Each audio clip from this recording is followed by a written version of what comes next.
ये देखो पकड़ के लेके जा रहे हैं ये सारी चीज़ें। ये देखो यहाँ पे रोड पे खड़ा कर दिया ये इनका बेचारे का क्या बोलूँगी।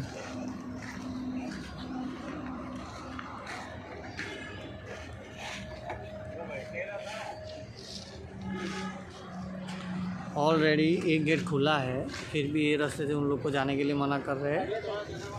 और प्लस ये देखिए ये पूरा सड़क पे ऐसे बिछा हुआ है। नमस्कार, महाराष्ट्र निर्भीड बातमीपत्रामध्ये आपले स्वागत करतो। आज आपण या ठिकाणी आलो आहोत मीरा भाईंदरमधील काजूपाडा या ठिकाणी आलो आहोत आणि या ठिकाणी आपण पाहू शकता या ठिकाणी वरदान आश्रम जे मागे पाहू शकता त्या वरदान आश्रम समोरील असलेल्या रोडवरती वाहतूक जे गाड्या येतात त्यांना या ठिकाणी आश्रमचे जे मॅनेजर आहेत त्यांच्यामार्फत तिथे अडवले जाते आहे व त्यांच्याकडे पैशाची मागणी केली जाते आहे। त्यांचं म्हणणं आहे असं आहे की इकडनं गाड्या ज्यावेळी फोर व्हीलर मोठ्या गाड्या जातात त्यांच्याकडनं ही पैशाची वसुली केल्यानंतरच ही पुढे गाड्या जाणार आणि या सर्व स्थानिक जे नागरिक आहेत त्यांना यांच्यामार्फत त्रास दिला जातो आहे। महाराष्ट्रात आपण पाहू शकता की महाराष्ट्रात आता जो टोलच्या विषयावरती वातावरण गरम झाले, अनेक टोल महाराष्ट्रात बंद झाले, परंतु काजूपाड्यामध्ये एक नवीन टोल आपण पाहू शकता इथे निर्माण झाला आहे। या लोकांनी ह्या आश्रमवाल्यांनी इथे टोल बांधला आहे, अशा प्रकारे या लोकांनी वसुली इथे चालू केली आहे। तर हे जे आश्रममध्ये त्यांना जे काम करायचं आहे आश्रम ते काम बाजूला राहिले, परंतु या लोकांनी एक धंदा चालू केला आहे आणि लोकांची ह्याप्रमाणे यांची लुटमार करत आहेत। तर ह्या विषयावरती आपण जाणून घेऊ जे स्थानिक नागरिक उपलब्ध आहेत त्यांची प्रतिक्रिया जाणून घेऊ। आम्हाला इकडे जाम तकलीफ आहे, गेटची सुद्धा गाडी येत नाही आणि घराचे सामान वगैरे असतात ते पण घेऊन देऊन देत नाही ते लोक। इकडं आश्रम आहे, आश्रमच्या नावाने यांनी काय खोलून ठेवलं ते आम्हाला सध्या माहीत नाही आहे आणि हे लोक आहेत आम्हाला इकडं अडचण देतात। ते म्हणतात की आमचा रस्ता आहे आम्ही इकडे रहिवासी आहोत, आम्ही इकडचे रहिवासी आहेत, आम्हाला सुद्धा अडवतात इकडं। किती वर्षापासून राहता इकडे? हे आम्ही इकडं आम्हाला कम से कम आम्हाला खूप वर्ष झालेत, हे 2010 मध्ये आलेत, आम्ही इकडं जाम वर्षापूर्वीच राहायला लागलोय। तर हे बोलतात की आमचा रस्ता आम्ही चालून देणार नाही तुम्हाला, असं करून आम्हाला अडचण करतात। हे रतन उपाध्याय आणि एस अगरवाल त्यांचा वॉचमॅन कमला ते सुद्धा आम्हाला इकडे चालून देत नाहीत। तुमच्याकडे का पैशाची मागणी वगैरे? पैसे ते बोलतात की पैसे द्यावा लागतील तेव्हा आम्ही तुमची गाडी सोडू, नाहीतर रतन उपाध्याय हां तेव्हा गाडी पैसे मागतात तुम्हाला। ते बोलतात या रस्त्यावर चालायचं असलं तुम्हाला तर त्याच्यासाठी तुम्हाला पैसे द्यावा लागतील। आप लोग को यहाँ पर रहते हुए कितने वर्ष हो गए हैं? हम लोग को 10 से 12 साल हो गया सर यहाँ पे, यही जगह पे। लेकिन हम लोग जब आए थे तब हम लोग को कोई दिक्कत नहीं हो रहा था, लेकिन अभी कुछ सालों से हम लोग को इतना परेशानी कर रहे हैं ये लोग कि हमने रास्ता ख़रीदा हुआ है और हमने रास्ता बनाया है, हमने खर्चा किया है, तो हम लोग किसी और को या बड़ी गाड़ी या छोटे गाड़ी को हम लोग अलाउड नहीं करेंगे। अगर ये रास्ते में आपको चलना है तो आपको हम लोग को पेमेंट करना पड़ेगा और जो भी है वो हमको बताना पड़ेगा पेमेंट के लिए। घर खरीदते समय आपने जिन जगह मालिकों से इन घरों को खरीदा है तो उन्होंने आपको ये रास्ता बताया था या कोई नहीं, उन्होंने क्या बताया कि ठीक है यही रास्ता है, और अपना 7 बारे में भी उन्होंने दिया हुआ है, मेंशन किया हुआ है अनिता मापसेकर, रघुनाथ मापसेकर ने कि आपको आने जाने के लिए रास्ता कायम के स्वरूप दिया हुआ है। तो ये मतलब दादागिरी कर रहे हैं आप लोगों से जबरन वसूली का एक जरिया बना रहे हैं, मतलब पैसे कमाने का एक जरिया बना रहे हैं। Right sir. और हम लोग को कोई घर का सामान अगर लेने के लिए जाना है तो इधर से हम लोग को वहाँ से गेट से लेके यहाँ तक हम लोग को सर के ऊपर उठा के लेके आना पड़ता है, क्योंकि अंदर टेम्पो अलाउड कोई भी नहीं करता, छोटा मोटा टेम्पो कोई भी अलाउड नहीं करते। गैस का जो सिलेंडर रहता है और वहाँ से ढोने के बाद इधर हम लोग को सर के ऊपर लेडीज़ लोग लेके आते हैं, उन लोग को बोलते हैं कि आप गेट के पास खड़े रहो और अंदर गाड़ी अलाउड नहीं करते। और चाबी लेने के लिए अगर कोई भी कस्टमर जाता है तो उन लोग को चाबी नहीं दिया जाता है। यहाँ पर आप लोगों का कोई लोक प्रतिनिधि नहीं है, कोई नेता, नगर सेवक? नहीं, अभी तक कोई आए नहीं। आप लोग किसी के पास गए हो मदद मांगने के लिए अब तक? आज तक तो हम लोग गए नहीं थे, लेकिन यहाँ पे आ चुके हैं। आप लोगों को वोटिंग का अधिकार है? क्यों नहीं है? सब लोग को वोटिंग का अधिकार है, हम लोग भी भारतीय है। तो आप लोग ने जिनको वोट दिया है वो लोग भी आपकी मदद नहीं करते इस विषय पर? नहीं। समाज सेवक पत्रकार, ठीक है, धन्यवाद। लास्ट 1 महीने से ये वरदान लोकाश्रम की तरफ से जो इस केशरीपाड़ा के रहिवासियों को जो तकलीफ हो रही है उसमें कोऑर्डिनेट कर रहा हूँ। इन लोगों की तरफ से पुलिस प्रशासन, अपर तहसीलदार, महानगर पालिका, इन सबको लेटर दिए हैं और इनकी तकलीफ है वहाँ तक पहुँचाने की कोशिश की गई है।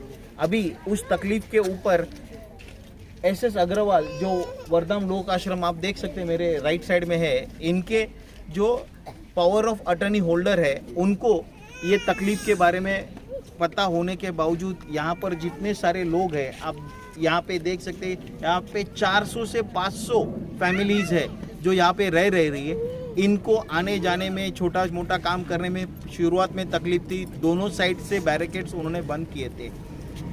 कदम साहब वरिष्ठ पुलिस निरीक्षक काश्मीरा पुलिस स्टेशन, उनके प्रयत्न से एक साइड का गेट जो है वो खोल दिया गया, जिसकी वजह से इनके ऑटोज अंदर आने लग गए और इन लोगों को आने जाने में थोड़ी सुविधा मिली। लेकिन दूसरी साइड का गेट इन्होंने अभी भी बंद रखा है और इनका ऐसा कहना है ये जगह मेरी है, ये रास्ता मेरा है, ये पूरा जो यहाँ से लेके आगे तक का जितना भी रास्ता है सब मेरा है। जबकि आप देखोगे 2010 में ये आश्रम बना है और वो 2010 में आश्रम बनने से पहले से कई सालों से यहाँ पे लोगों का आना जाना रहा है और इसी रास्ते से हुआ है।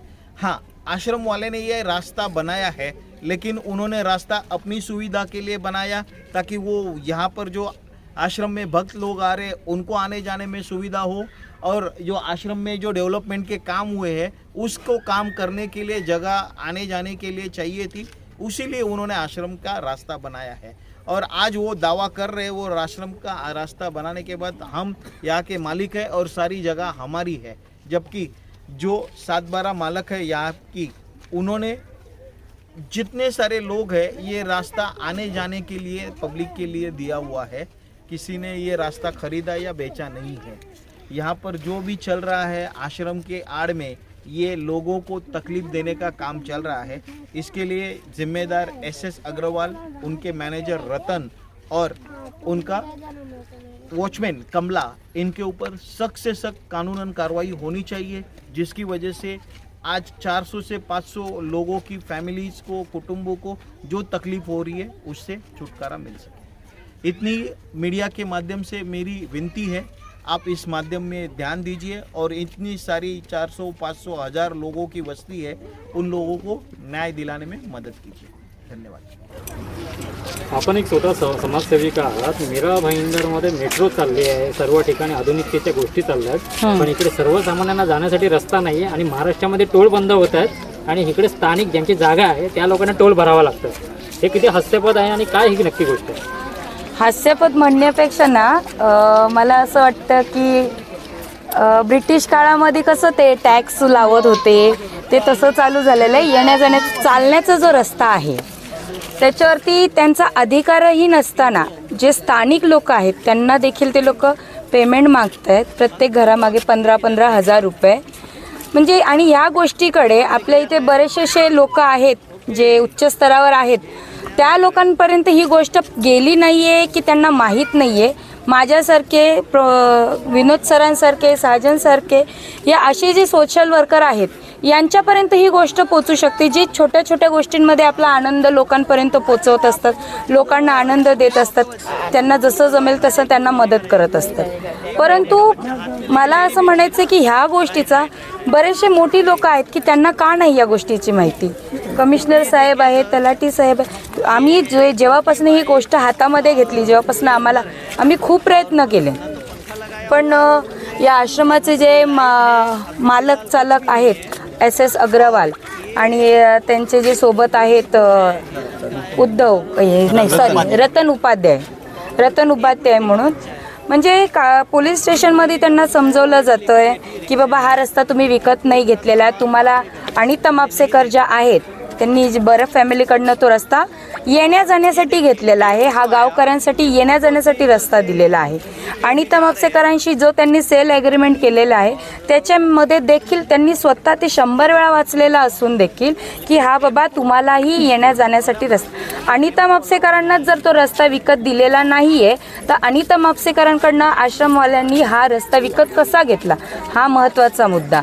दुसरी गोष्ट, पोलीस स्टेशनमधून समजवलं जातं, तलाठी ऑफिसमधून समजवलं जातं, बऱ्याच ठिकाणावरून समजवलं जातं.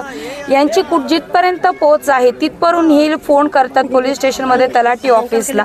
मोठ्या मोठ्या लोकांचे फोन येतात की तुम्ही त्यांचं मदत करा, तुम्ही त्यांना गाड्या आतमध्ये येऊन देत नाही. यांचा मुद्दा काय आहे, इथे झोपड्या बनतायत, ते महानगरपालिका बघून घेईल. आश्रमच्या आतमध्ये कोणी आहे का? तुम्हाला आश्रमच्या आतमध्ये कोणी येऊन त्रास देत आहे का? नाही देत. मग तुम्ही बाहेर, तुमच्या आश्रमच्या बाहेरची जी दुनिया आहे ती त्या गरीब लोकांची. जर त्यांच्याकडे लाखो पैसे असते तर आज ते माझ्यासारखे, आमच्यासारखे फ्लॅटमध्ये नसते का? किंवा तुमच्यासारखा मोठ्या जागा घेऊन, आश्रम घेऊन बंगले नसते बांधले का? तुम्ही स्वतः इनलिगल काम केलेलं आहे. तुम्ही शेतीसाठी आश्रम घेतलेलं होतं, तरी देखील तुम्ही शेती न करता तिथे तुम्ही वेगवेगळ्या प्रकारचं कन्स्ट्रक्शन चालू केलेलं आहे. त्याला जाब कोण विचारणार? आम्ही लोकांच्या धार्मिक भावना दुखवू नये म्हणून आश्रमचं नाव आहे, त्यामुळे आम्ही शांत बसलो. त्याचा गैरफायदा हा आश्रमाला घेतला जात आहे. याला जबाब कोण देणार? आम्ही आमच्या परीने खूप प्रयत्न करत आहोत. ते समजो नाही समजो ह्या पाठ नंतर आहे, पण आम्ही गव्हर्नमेंटकडनं आमच्या परीने खूप प्रयत्न करतो आणि सक्सेसही झालो आहोत. फक्त 1% पेमेंट बाकी राहिलेलं आहे आमचं, 1%. आणि मी सांगते ना की ह्यानंतर, आजच्या नंतर जर आश्रमवाल्यांनी जर लोकांना त्रास दिला तर मी, माझी टीम इथे आंदोलनाला बसणार स्पष्ट भाषेमध्ये. आणि त्याला जर आम्हाला उठवायचं असेल ना इथून, तर त्यांनी गेट उघडा करून द्यावा. तोपर्यंत आम्ही हलणार नाही.